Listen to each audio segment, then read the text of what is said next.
Hi, folks. A very warm welcome to season 3 of the Lemons and Pineapples podcast with me, Emma O'Brien. If we've not met before, welcome. This season is all about how to make life better for yourself. I'm going to be sharing tools and strategies to help you really find more connection in life, improve your communication, and really be able to enjoy life more. You're going to find stress management strategies in here. That is one of my areas of expertise, and I'm really excited to be bringing this new season to you.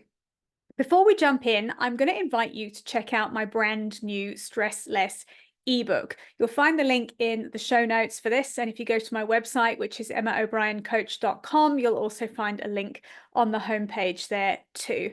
This is a condensement, if you like, of my skill set when it comes to managing stress, the tools I have learned in my coaching practice, tools I have practiced in my own life, and the strategies I share with my own coaching clients to help them really get to grips with understanding and reducing their stress. So do have a look at the ebook. It is just £7. So it's super affordable, and it's packed with over 21 strategies to help you reduce and manage your stress. Without further ado, let's jump into today's episode. I'm going to be sharing with you 5 ways to build resilience. Let's talk a little bit first about what resilience is. And resilience is the ability to adapt to and recover from stressful events that happen in life. And by stressful events, that might be some sort of change that's happening. It might be a job change. It might be a change in your personal life. It might be external circumstances that are out of your control. It might be change you've instigated that you're finding it a little bit hard to navigate.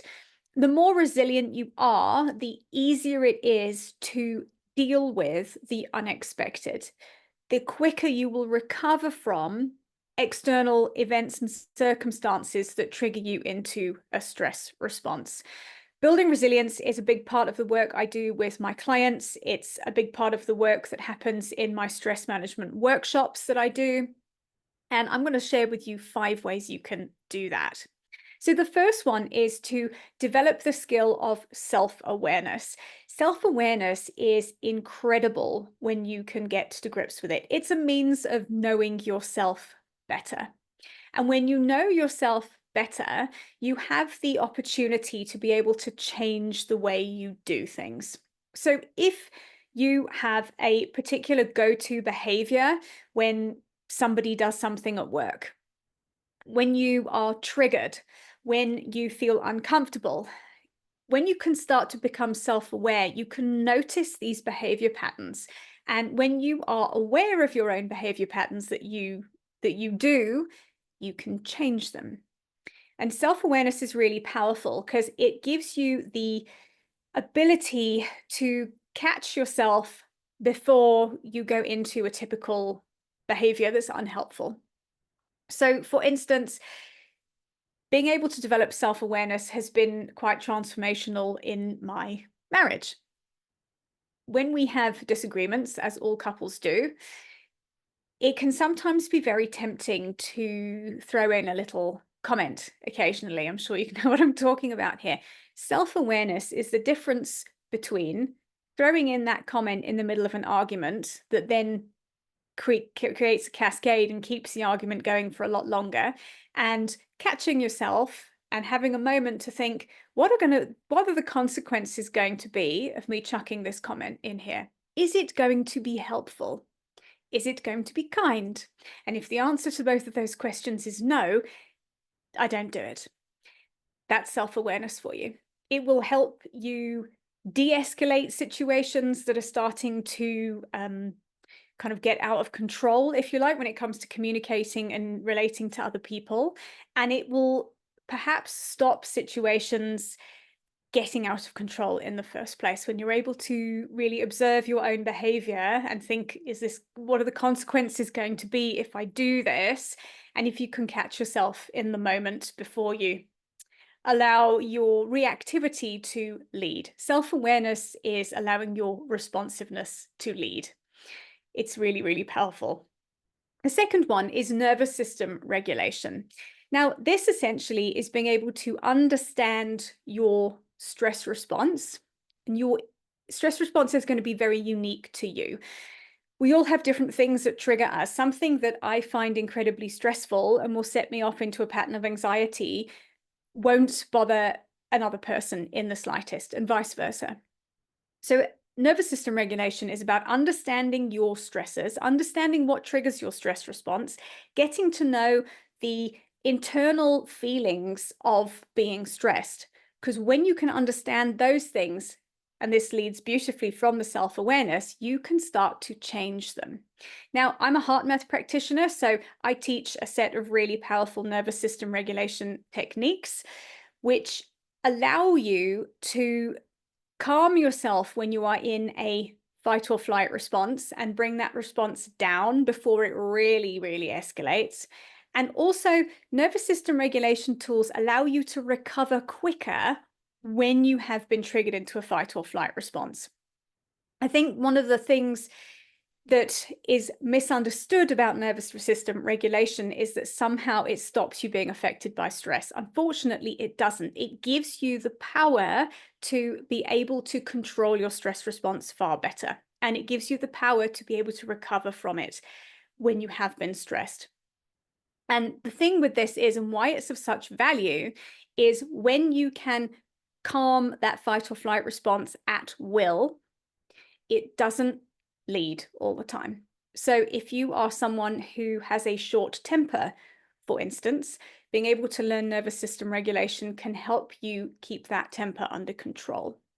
If you are someone who is prone to being very anxious, when you have nervous system regulation tools, you have the means to be able to calm that anxiety down so it doesn't completely hijack your brain and take over. Anyone who suffers from anxiety will know that when you end up in an episode of anxiety, when you're in an anxiety spiral, it's very difficult to come out of it because all you tend to do is loop. And when you have the tools to calm that response, you have the ability to break that cycle.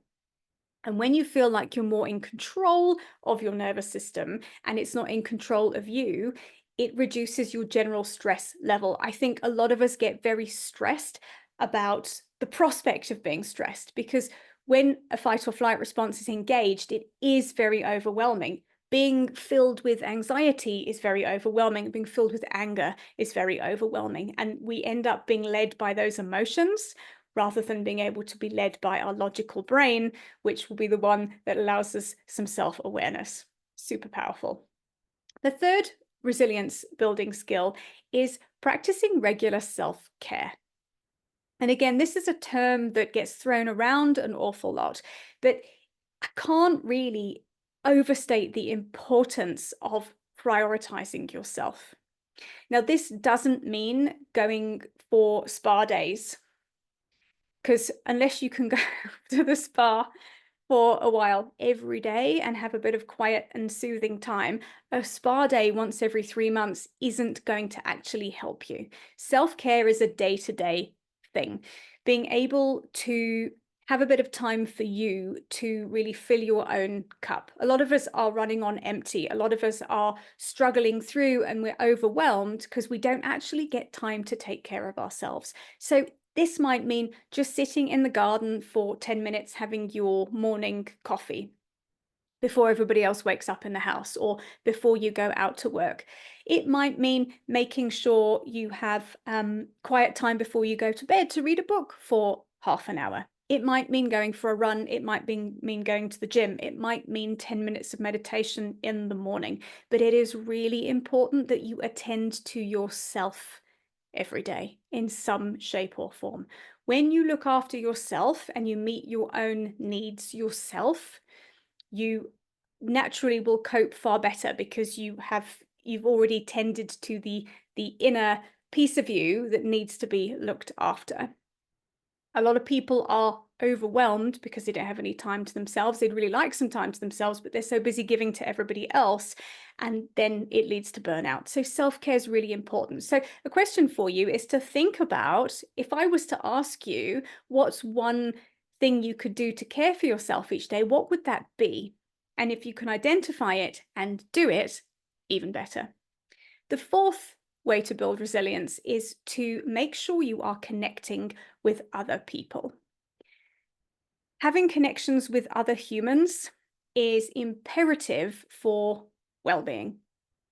And I think this is something that in our age of being online and being in a hustle culture and get up, go to work, come home and repeat, we tend to neglect the friends and family and the people who we love and value in our lives and who love and value us too. So making time for regular connection with people is really important. Having a support network is really important. We talked about resilience being the ability to recover from things that happen that are stressful. And it is far easier to do that if you have other people supporting you. If you have access to friends or somebody who you can pick up the phone and say, this just happened, I need to talk about it. I call her my work wife. I have a work wife who, when things go the wrong way up with work in some shape or form, I will give her a call and have a little rant. She does the same thing for me. And immediately after a half an hour phone call, talking through what's happened, we feel much better. When you don't have that, you have no outlet to talk through what's happening, and you end up holding on to everything yourself, which in itself is stressful. It's bad for you to do that.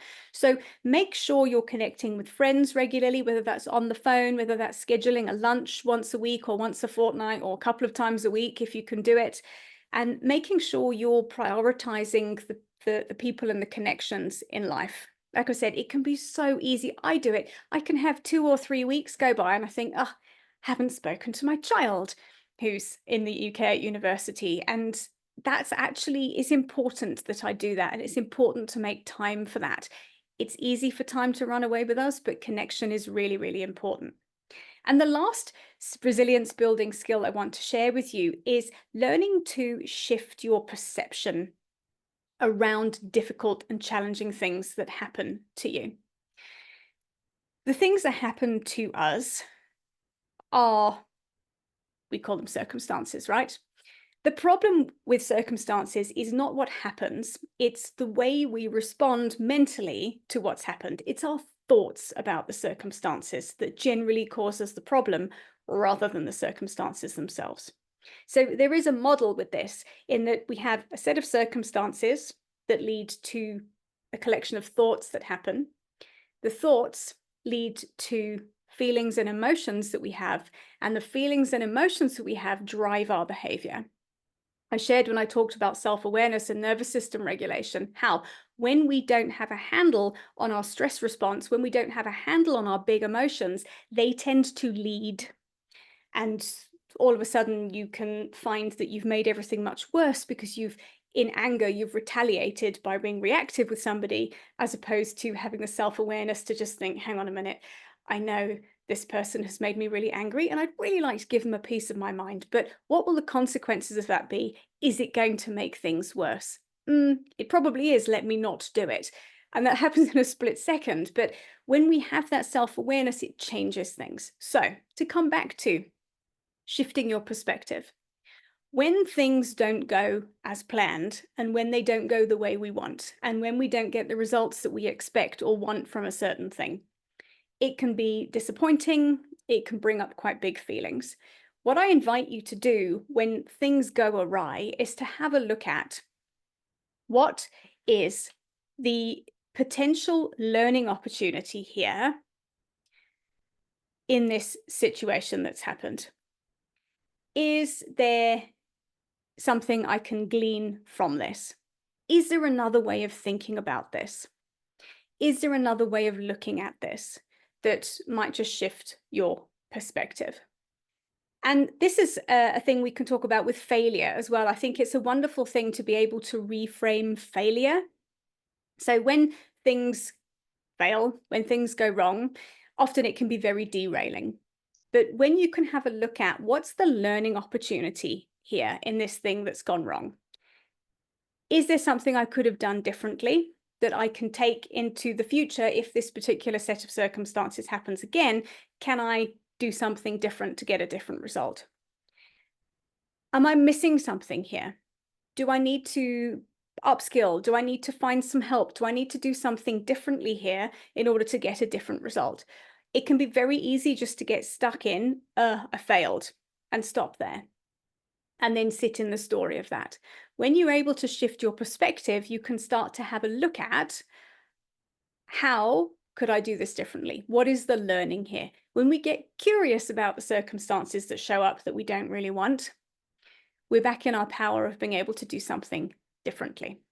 And when we are able to do something differently, we have the confidence that when a similar situation comes up again, we know we've got the tools to be able to cope with it. That is resilience at work. I hope this was helpful. I would love to hear from you about what you do to build resilience, which of these you're going to try out. You can, wherever you're, if you're listening, watching this on YouTube, you can pop me a comment in the comment section. If you are listening, you can hop over to Instagram, pop me a DM at Emma O'Brien Coach and let me know your thoughts. And a reminder to please check out my Stress Less ebook. If what I've shared has resonated, I've added quite a lot of strategies that pertain to what I've shared today in this podcast, in the ebook. And of course, this is what I coach clients around. This is the work I do.